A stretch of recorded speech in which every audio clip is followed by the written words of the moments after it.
to Generals of World War II, The Art of Command. I'm your host, John Viscardo, and joining me today is the great Trent Hone, all the way from Virginia. Hello, Trent. Hello, How are you?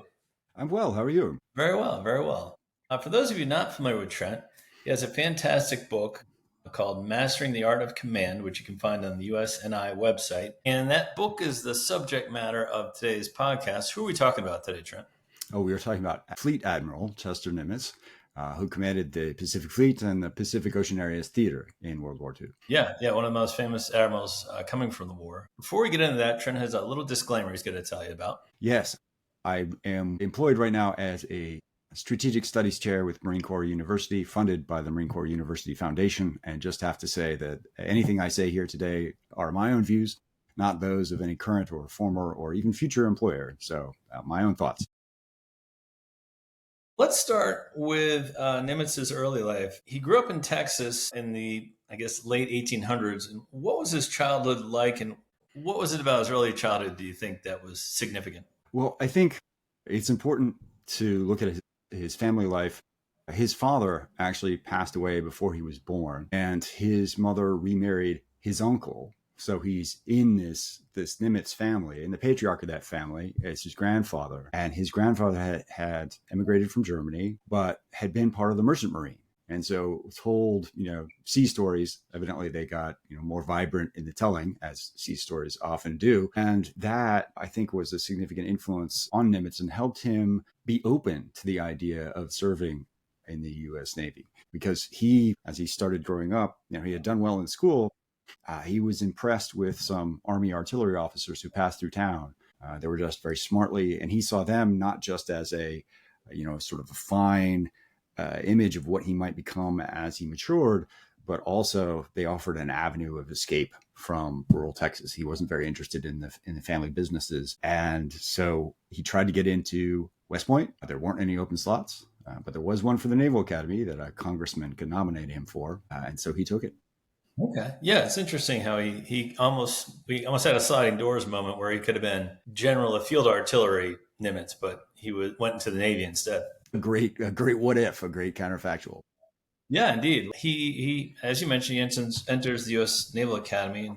How did this shape his career and reputation amongst his peers? Well, one of the things that I think is interesting about his service in the Naval Academy is you see a tendency that he employed throughout his life. He's interested in exercise. Like he did crew, so he rowed. He also played tennis extensively, which is something he continued to do. But this idea that you have to balance sort of mental training with physical training and physical fitness, this is something that I think fit very well for him in the Naval Academy. There are two important incidents that occur while he's there that sort of shape his thinking and approach to command. One is there's a great controversy in the Navy that tarnishes its reputation within the American public. And it has to do with the Battle of Santiago, part of the war with Spain, because the officer who commanded the ships locally there during the battle was Commodore Winfield Scott Schley, but he was subordinate to Rear Admiral William T. Sampson, who had gone ashore to confer with Army officers about the operations there and how best the Navy and the Army could collaborate. Now, there is a controversy between the two, and they have adherents and followers. Who is responsible for the victory? Is it Sampson, who sort of sets the conditions? Is it Schley, who fights the battle, but in the battle turns his flagship in the wrong direction initially? And that is a very public controversy. And it is heated while Nimitz is at the Naval Academy. And he sees what this does to the reputation of the Navy. He sees how this tears naval officers apart as they choose sides. And so one of the things that, according to his biographer, Edmund Potter, Nimitz does is resolve not to do this. And I think we see this in Nimitz's behavior later. He is very good at keeping things confidential, keeping things behind closed doors, not airing what today we call dirty laundry. He's not going to be one who's going to get into that controversy publicly. And so I think that is a very formative experience for him. I think that's a great point because he's going to come up against some very big egos, whether it's Admiral King or General MacArthur, and he's going to wisely learn to keep things behind closed doors and not air dirty laundry in the press. The other incident is, as he goes on in years, they're coming close to graduation as young men often will do, they want to find a way to celebrate. And so he gets nominated by his friend group to go downtown, go into Annapolis, to buy some beers, to bring them back onto the yard, which they are not supposed to do, and have a little bit of a party on the roof of one of the buildings. And so he does this. He goes downtown. He's got an empty suitcase, goes, buys some beer, brings it back. Now, when he's buying beer at the store, there's another person in the store, and they're wearing civilian clothes, so not obviously a naval officer. Nimitz gets back onto the yard. They have their fun. Soon thereafter, Nimitz goes to a class, and there's a new instructor in the class. And that instructor is the person who is in civilian clothes where he bought the beer. And so he thinks he's going to get reprimanded. Like, he's going to recognize me. He's going to know what I did. He's going to know I bought that beer, and I am going to get disciplined. But it doesn't happen. And Nimitz cites that as here's an instance of a senior officer, most likely, because he can't believe that he wasn't recognized, most likely looking the other way while some, subordinates had a little bit of fun, didn't get into trouble. Like they had their party and that was it. They didn't, do anything that would have drawn greater attention to them. And so he slips that away as something that he's going to keep in the back of the mind as he deals with the discipline of his subordinates going forward. Try to be understanding, try to allow a little bit of fun as long as people are, doing the jobs that they need to be doing. Yeah, that's a great story. And having been to Annapolis myself, and you've probably been there, it's still today a small town. Oh yeah, absolutely. And even the earlier part where you said, he focused on physical fitness, he did crew and tennis. And that kind of reminds me of General Pett when he was at West Point, the guy who went into the Olympics. So it's like you said, you have your schooling, your physical training, but also you add to it. So you got to learn to budget your time and figure out, all right, well, when am I going to do crew? When am I going to do tennis? When am I going to study? And I think that's really crucial in a young man's growth. Yeah, absolutely. Creating the right balance of all these different activities so that you can be the best that you can be. And Nimitz really carries that forward. That was one of the things that I was very impressed with looking at his World War II leadership, is how he's always making time for what today we would probably call downtime, but also for physical activity, like long walks or playing tennis. He continues to play tennis, swimming. He was a very good swimmer. And also something that brought a smile to my face is, he would spend time in the pistol range as a way to relax. Because if you've ever shot competitively, you know that you really have to sort of focus your mind and get past some of the distractions of the moment to do that well. Well, after graduation from the academy, he cuts his teeth in submarines. He had a little mishap as an ensign where he ran a ship aground. Yes, he did. So this is a thing that I think is fascinating at the Navy at this time. So a little over 100 years ago, compared to now, because you could get a command of one of these small boats very quickly, not long out of the academy. So, it's 1908 and he is commanding the destroyer Decatur in the Philippines. It's one of these old Asiatic fleet destroyers. I don't know if it's a problem with an error in the chart or if he is not paying sufficient attention to the chart, but entering a harbor south of Manila, he runs it aground. And the way he handles this is remarkable to me, because I think, I would have been extremely anxious. Like, what is this going to do to my career? So they try to get it off. They try to get it off. That doesn't work. They know they're going to have to wait for the tide to come in. And evidently he gets like a sedan chair or something like that and sits on the forecastle there, waits for the tide to come in and just is relaxed because there's nothing else to do. You can't do it until the tide comes in or they get another boat to pull the ship off. And they do. And he gets reprimanded, right? There is an official proceeding where he gets his wrist slapped, but it is far different from how that might happen today, right? Okay. You run a ship aground today, and your career is now on the short path to getting out of the Navy.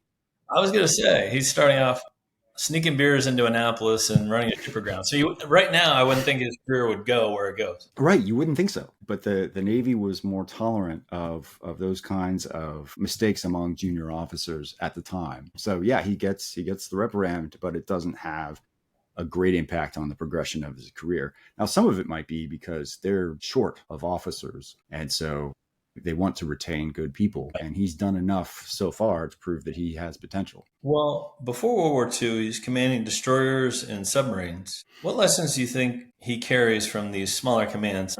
He's not on battleships or aircraft carriers, but he seems to really appreciate submarines and what they can do. What do you think he learns from these early years? One of the things that I think is very interesting about his submarine career is how important diesel engines become to submarines. And he becomes a diesel engine expert, advocates for replacing what was more common than gasoline engines on submarines. But yes, they used to be powered by gasoline. Obviously, those fumes are more toxic and more flammable, and so that has potential problems. So he suggests we should use diesels instead. The premier nation for diesel engine technology at that point, the early 20th century, is Germany. So Nimitz goes to Germany, learns about diesel engine technology, advocates for it in the U.S. Navy, and helps finish and fit out a oiler Maumee, and he becomes its engineering officer, its executive officer, and it's commissioned in 1916. And when the United States enters World War I, it actually refuels some of the destroyers that are sent to Great Britain to help the campaign against the U-boats. And so Nimitz has exposure to the technology of diesel engines and what they can do. He gets exposure to underway replenishment and its potential. And he spends a lot of time thinking about how the fleet can operate effectively. He goes to the Naval War College immediately after, or soon after, World War I, and begins to understand the broader context of what a war in the Pacific might look like. He becomes familiar with that, along with a bunch of his contemporaries. And we were talking earlier, he actually has a small mishap showing off these diesel engines. He does, yes. So he loses the better part of one of his fingers. So yes, he's the diesel engine expert. He's showing them off to a civilian party, evidently, from what I understand, and gestures. Here's how the machinery works. And the machinery is working, and the machinery catches one of his fingers and rips a good chunk of it off. Evidently, his Naval Academy ring is what stops it from ripping the rest of his finger off. It jams in the machinery there. But yes, lots of blood. Lots of pain, I'm sure.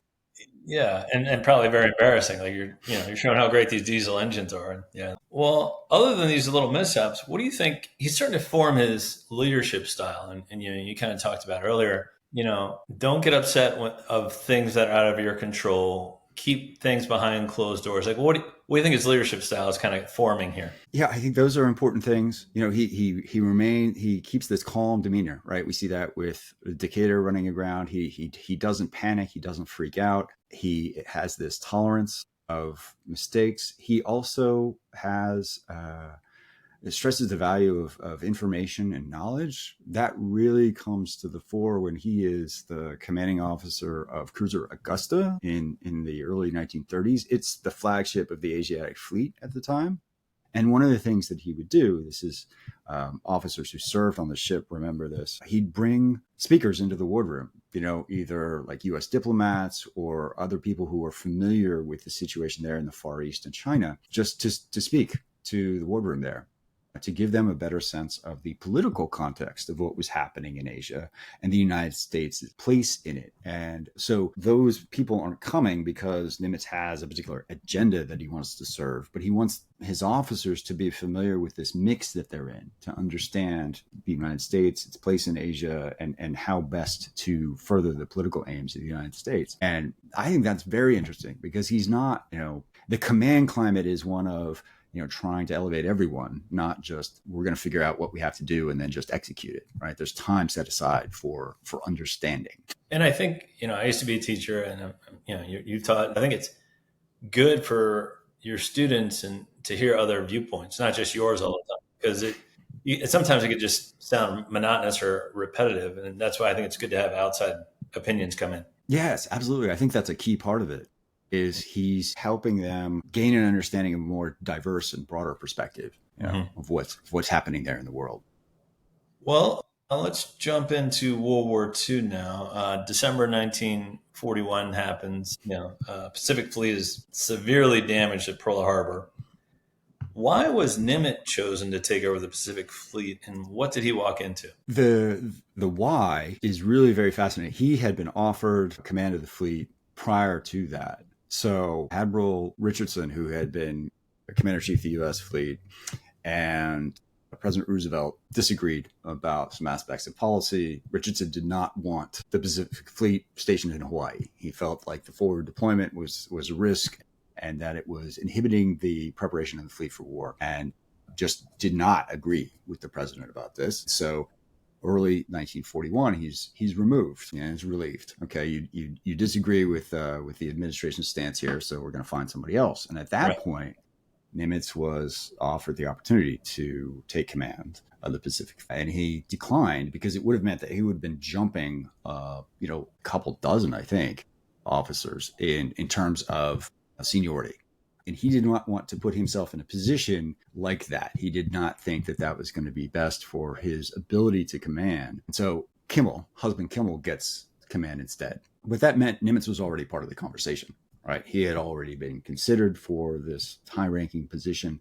And I think one of the reasons that President Roosevelt and Navy Secretary Frank Knox thought that Nimitz would be a good fit is because he had spent time in Washington. He was in the midst of his second tour in what was then called the Bureau of Navigation, but really is more akin to the Bureau of Personnel. That's what it turns into.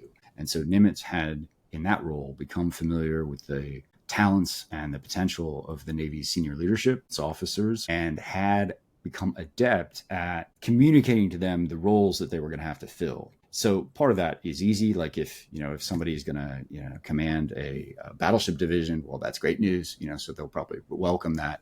But if you don't get that job and you wanted it, instead you're going to go, command a naval district, that's bad news. But Nimitz was good at giving these people not only understanding their talents, but communicating those bad news in ways that made them feel like they could still contribute and be valuable. And so his personnel management skills seemed to be something that the nation's civilian leadership appreciated and recognized him for. Yeah, and I'm sure they wanted some new blood. Obviously, Pearl Harbor was a black eye on the Pacific Fleet at the time. And interestingly, we were talking about this. Where did he take over command on? On a submarine. Usually you take over on a battleship, right? Oh yeah, it's a big ship, right? Yes, that can sort of convey the authority that you have. But no, it was a submarine, more modest kind of a ship. Yes, takes over at the end of December, and when he gets there, there are so many little anecdotes to this that give you a window into his personality. He flies from California to Hawaii on Christmas Eve. He apologizes to the plane crew for taking them away from their families on Christmas Eve. Nice little touch. Gets there Christmas Day, and the harbor, Pearl Harbor, is still full of flotsam and other things from the attack. You can still smell, there's oil in the water. You can still smell the fumes from things that had burned. And he knows that there had been a relief expedition to Wake, or at least it was being considered, it was being mounted. It had turned around, but that's one of the first things that he does, in the boat that's taking him from the seaplane to shore. What of Wake? What news, right? And they tell him that the relief expedition has turned around. They decided not to push it forward, felt it was too risky. And what I understand is he just sort of silently absorbed that information and began to appreciate, well, this is a real mess. Like I have a turnaround job that I have to figure out how to do. Yeah, it's everything. I mean, there's MacArthur in the Philippines, having to pull out eventually because he was surprised. And, Wake Island, the Marines there also having to surrender eventually. So how does he go about restoring confidence and fixing this mess? I think what he does is really fascinating because first, to sort of set the stage in context, it is normal for a senior officer like him, assuming a command that large, to bring a staff with him, right? You bring your trusted advisors, you bring the people who are going to work. And he doesn't do that. I think he decides pretty quickly that the only way that he's really going to turn things around and reinvigorate the morale of the Pacific Fleet, which is honestly quite shaky at this moment. I mean, a lot of us, through the lens of history, through the 80 some years since, we look back at Pearl Harbor and we think, that wakened the sleeping giant of the United States. Like everyone is now incensed and out for victory. But the Pacific Fleet's plans are more or less anchored on the battle line, and it's gone. And so you have naval officers, even in Thomas Buell's book on Spruance talks about this, about Admiral Spruance. He's shaken and he's a pretty steady individual. So what Nimitz does is says, all right, I'm not going to bring anybody new in. I am just going to emphasize to everybody who's already here, all the staff officers, all the senior leadership, you're still valuable. Right now, Kimmel is relieved and goes back to shore, but all the others, he keeps them on, a valuable context, tells them that they're still worthwhile to the nation and the Navy, and finds ways for them to fit and contribute. And that way, the staff officers, those who do rotate out in a way that isn't, that doesn't taint them with the shadow of Pearl Harbor. Right, they move on at a normal time for them, and they're able to go on and contribute. I think that's a really great point because, you hear about, Napoleon had his marshals, Admiral Nelson had his band of brothers. They had their own teams that they like to work with. Mm-hmm. In this situation, I think he gave these guys who just suffered a huge defeat the opportunity to redeem themselves and work for him. And they were probably angry and wanting that chance. Like, yes, let me work with you, Nimitz, and let's put this thing back together and put it back right. Yeah, exactly.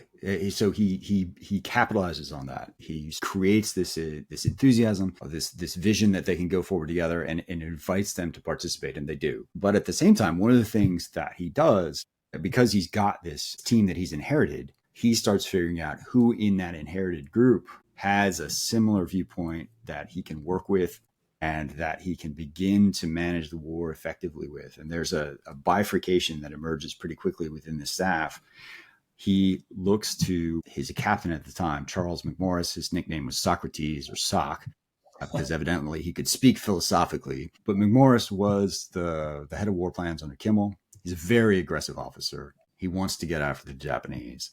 Nimitz does too. So they start sort of gravitating toward each other. And then to do operational things, Nimitz takes his chief of staff, a Rear Admiral Milo Dremel, who is less aggressive, not as willing to take risks, but he has Dremel deal with all the day-to-day routine stuff, like, okay, training operations and resupply efforts. How do we make sure that we're going to bring enough fuel and ammunition and all that to Pearl Harbor?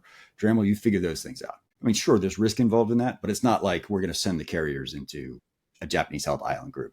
Dremel's not the right guy for that. Dremel's not the right guy to plan that, but McMorris is. And so Nimitz begins to focus his attention on, the operations, and delegate logistics and that kind of more stable planning to a talented subordinate who's well cut out for it. And that split in the staff holds through the war. It doesn't hold with the same officers, but that sort of concept, Nimitz maintains it. Well, let's talk about another big personality. That's General MacArthur. And I was reading before we came on that MacArthur wanted to go more of a direct approach to attack Japan, through the Philippines and just straight up from there.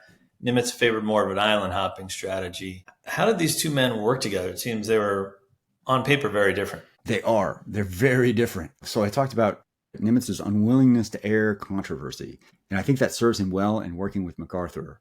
Like if you had a more confrontational naval officer in Nimitz's position, I think there would have been there was the potential for very public disputes between the Army and the Navy, that person and MacArthur.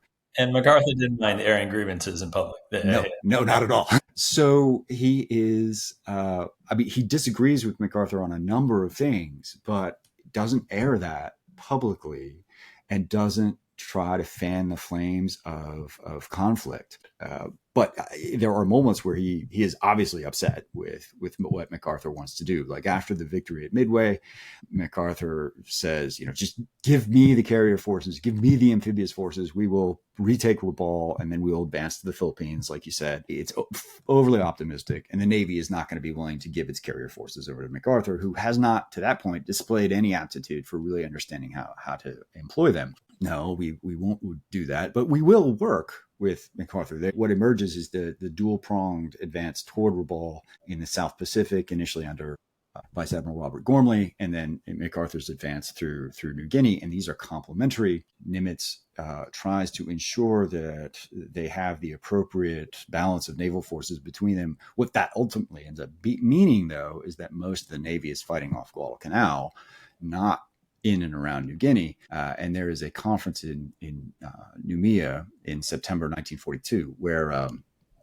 Nimitz and MacArthur's chief of staff, General Sutherland, have he sort of hashed this out because Sutherland is presenting MacArthur's views like, look, we need more naval power. And Nimitz is trying to say, look, the gateway to the Coral Sea is here at the southeastern tip of the Solomons. If we stop the Japanese here, they won't interfere with you. And it turns out to be correct. Well, my next question is more of a general question, but was he more of a cautious planner or a bold risk taker, Nimitz? Because like, I think there's times to be bold, but I also think it helped when they broke the Japanese naval codes. Like they kind of figure out where the Japanese are massing. So I think he was more of I'll make an aggressive bet, but I want to know all the factors before I go all in on something. Yes, I think he's very aggressive. He's willing to take risks. The term that we remember, because it's used in the context of Midway, is calculated risk. And I think sometimes we put too much emphasis on the calculated and not enough on the risk part, because Nimitz is very willing to, not only does he reuse that term repeatedly, but he's very willing to take risks. At Midway,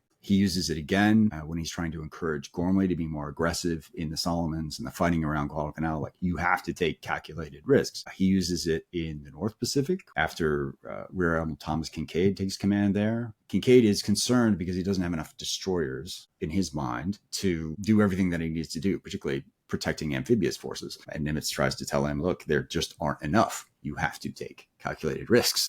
So you aren't going to have a screen as large as you want. And I think it manifests very well. Some people know about this episode, but when the Central Pacific Offensive is really getting underway, there is the initial assault on the Gilbert Islands, Tarawa and Macon. But then after that, they have to attack the Marshall Islands. And Nimitz eventually, after reviewing enough intelligence information, decides, well, we will go to the heart of the Japanese defensive network there. We will attack Kwajalein Atoll, because that has everything we need, Anchorage and 2 air bases. And there's a meeting in December 1943. The assault's going to come toward the end of January, where he tells his operational commanders this. So Admiral Spruance, Admiral Turner, who commands the amphibious forces, General Holland Smith, the Marine general who's in charge of the amphibious corps, says, gentlemen, we're going to Kwajalein. And none of them like this idea.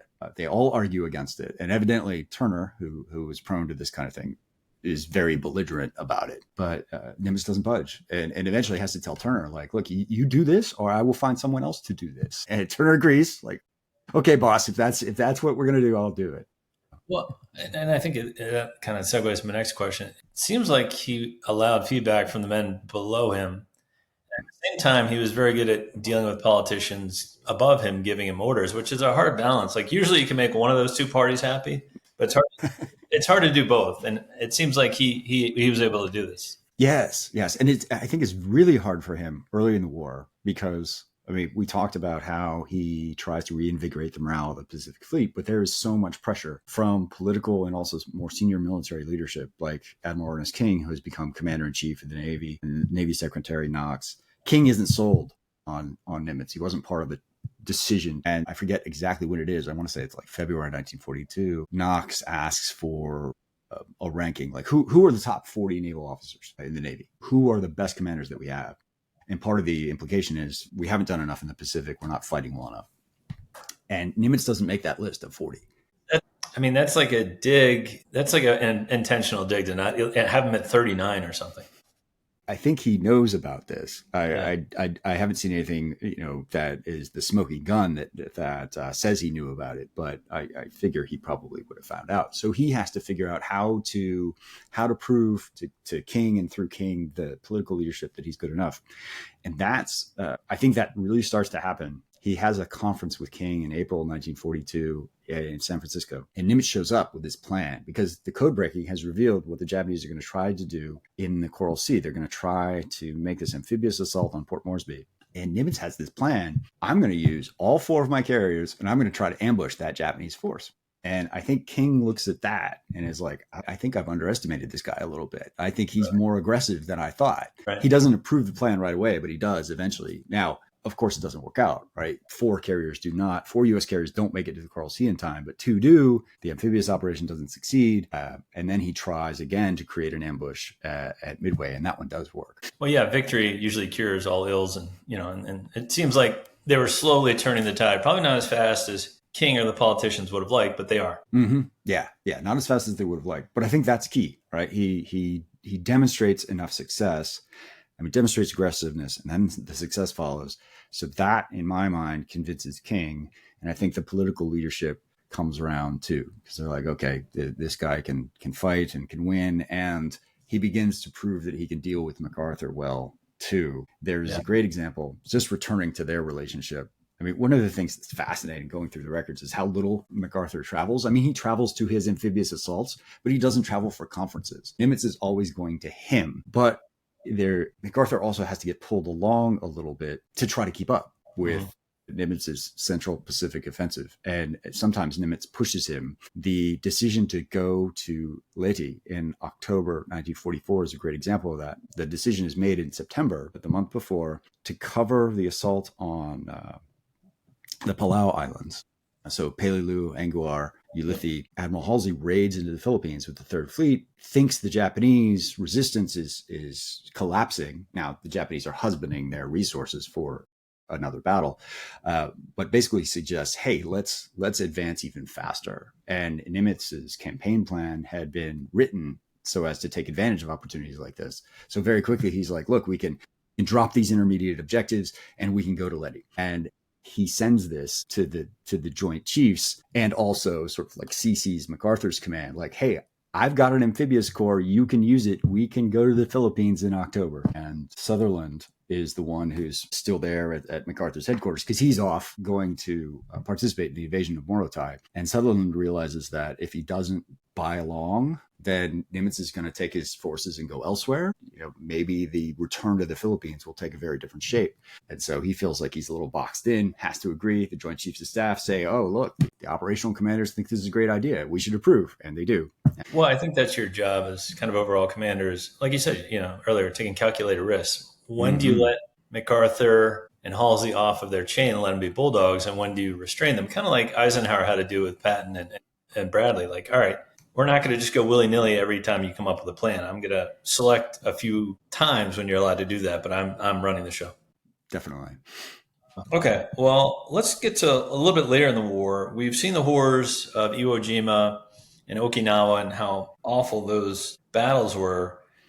So now we have the atomic bomb available. How did Nimitz view its use against Japan? This is an area where I have to rely on recollections from others, and also things that appear in Potter's biography. But I think he was really impressed with its power. This is a weapon of unprecedented capacity. So he feels, according to Potter, feels like it's indecent somehow. It's just not in the same sort of category as conventional weapons, which it isn't, of course. Mm-hmm. But Nimitz seems to have recognized that even before its use. And one of the things that he suggested was, one of the Mariana Islands there, he had moved his headquarters to Guam, where the advanced headquarters from Pearl Harbor, yeah.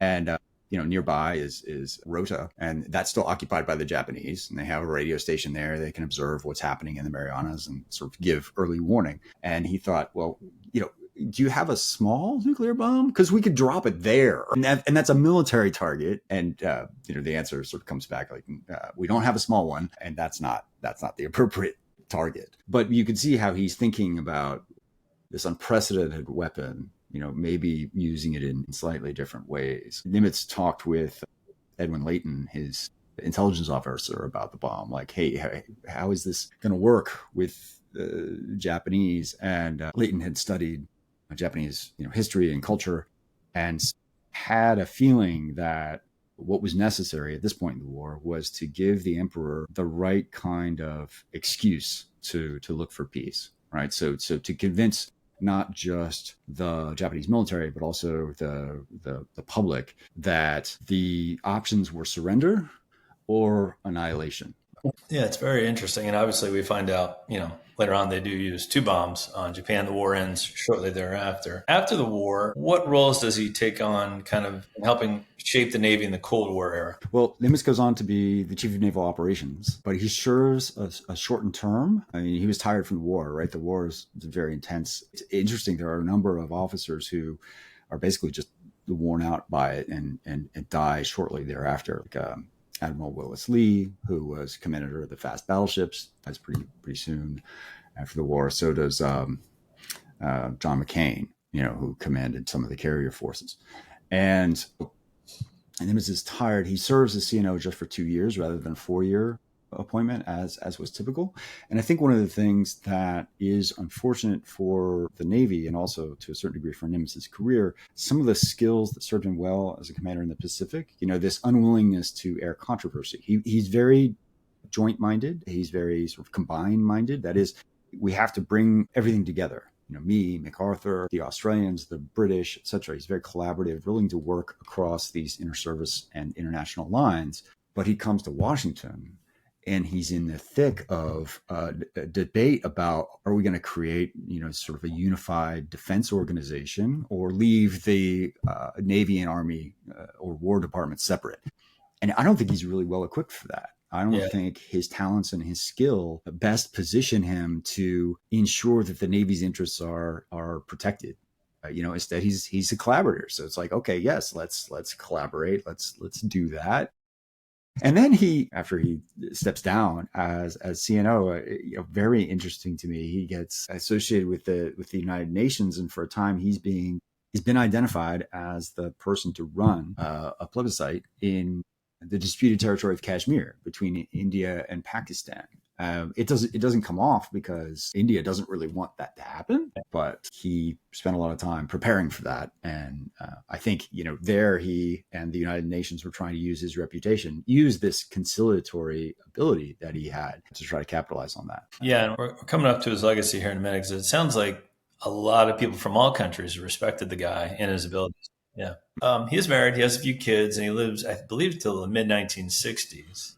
But for whatever reason, when we talk about great commanders of war, too, he doesn't come up as often as a MacArthur or as an Eisenhower, as a Patton. What do you think his legacy is? Well, yeah, I mean, you're right. He doesn't come up as often. He is not at the forefront the way some of these other senior officers are. And I think part of that is his disposition, right? He does not seek the limelight. Like even after Midway or at Guadalcanal, he's pushing subordinates forward. We remember Spruance for Midway, even though Fletcher commanded the carrier forces for the bulk of the time. We remember Halsey for Guadalcanal. We remember Halsey for Leyte Gulf, Spruance for Philippine Sea. So he's happy to not be in the limelight. Yeah, he's not waiting for the Philippines with MacArthur. Yeah. And so I think has made it more difficult, I think, for the popular view to really recognize his ability. And his refusal to engage in controversy doesn't help him in this either, because he wrote a series of letters during the war to his wife. The Naval History and Heritage Command has them. There's been a book recently published that goes through them, but they are not complete. And they were transcribed later by his wife.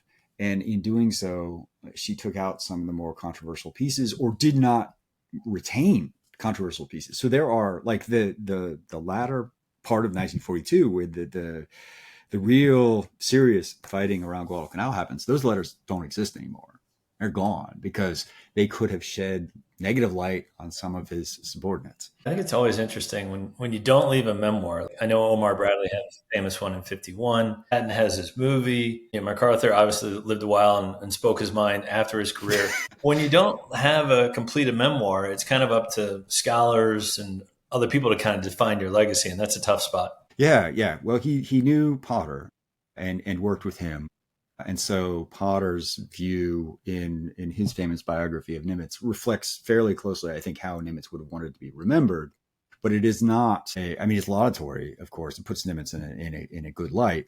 But it's not like some of the other biographies that we have. It's not as Nimitz as a personality forward. It's more of, he's a steady guiding hand that ensures success in the Pacific. So I think it's unfortunate in that sense, because I think the leadership style that he brought, although it's less, incendiary, less controversial, is really effective, and it should be more visible. So I was trying to correct that with my book.